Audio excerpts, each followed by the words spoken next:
Is guaranteed income unconstitutional? It's April 9th, 2024, and these are your headlines.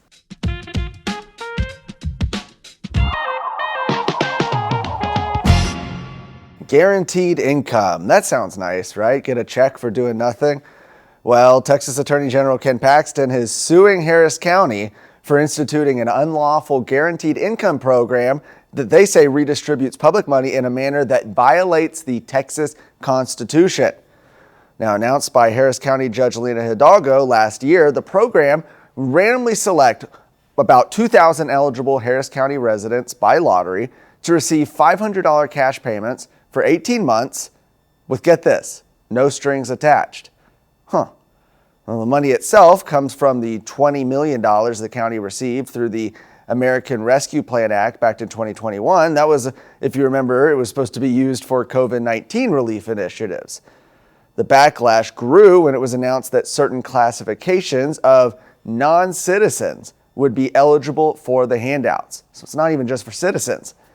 According to Paxton's lawsuit, the Texas Constitution expressly forbids, quote, any county, city, town, or other political corporation or subdivision of the state to grant public money or thing of value in aid of or to any individual. Harris County's program to give public money away with no conditions, no control over the expenditure of that money, and no guaranteed of any sort of public benefit is prohibited. The Constitution also provides that everybody has equal rights and no man or set of men is entitled to exclusive separate public emoluments. Paxton says the lottery-based handout violates the Texas Constitution because the selection of recipients is inherently arbitrary. It's a lottery. And county governments have limited authority to act, and like all governments, can only act in accordance with the Constitution. According to Attorney General Ken Paxton, Harris County has exceeded that authority. The Texas National Guard has installed new anti-climb concertina wire fences near El Paso as the crisis at the southern border gets worse. The anti-climb barricades are similar to the fences that were built in Brownsville late last year. According to KTSM, the anti-climb barricades consist of wire fence panels 12 feet tall and laced with a 3-foot thick looping layer of concertina wire. In Brownsville, the goal is to construct a total of 6,000 feet of anti-climb barricades. Fox News reporter Matt Finn posted a video on X of the project earlier this month. Said, exclusive, first up close look at Texas's new wire fence and barrier going up in El Paso, similar to the effective wall in Shelby Park, he wrote. That's in Eagle Pass. Now, this follows the March 21st incident where a surge of illegal aliens breached the border wall in El Paso and rushed Texas National Guardsmen, resulting in approximately $2,500 worth of damages. More than 200 illegals have since been charged in connection with the riot. Well, since that rush, Governor Greg Abbott has also deployed hundreds of additional troops to El Paso. The governor said more than 700 National Guard troops surged to El Paso after migrants breached razor wire barrier. That includes 200 soldiers of the Texas Tactical Border Force deployed to El Paso this past week. Mission to hold the line and deny illegal entry. Border Czar Mike Banks explained the importance of the anti-climb barricades in another video recently posted by the governor. He said, we need to continue building upon those successes. We need to continue putting in temporary infrastructure in the form of anti-climb fencing, concertina wire, razor wire, and border buoy barriers.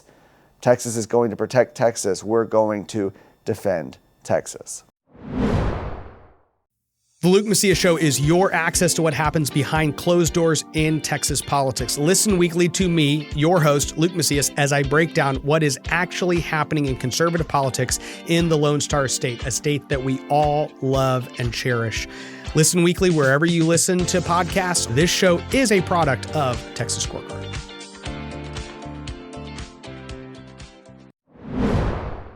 Last up, a bit of an update to a story from yesterday. We talked about the contract with Texas, which is a proposal being put forth by a group of incoming lawmakers as well as current lawmakers in the Texas House, designed on reforming the process when it comes to selecting a new speaker. It's a set of rule change proposals, 12 of them, that they say they want to see the next Speaker of the House implement or pledge to implement.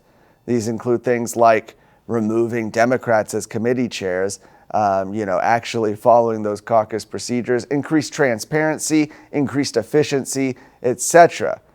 Well, since we talked about this story yesterday and they released this contract with Texas, we now have 10 more candidates that have signed on to him, 10 candidates that find themselves currently in runoff elections across the state. Those new candidates that have signed on to the pledge include Carissa Richardson, who's running against Frederick Frazier, Cheryl Bean, who's in an open seat, Ben Bias, also running for an open seat, David Covey, who's running, of course, against House Speaker Dade Phelan, Andy Hoppers challenging Lynn Stuckey, Helen Kerwin, who's running against Dwayne Burns, AJ Louderback in an open seat, David Lowy, who's running against Stephanie Click, Katrina Pearson, who's running against Justin Holland, and Alan Schoolcraft, who's in his runoff against John Kemple.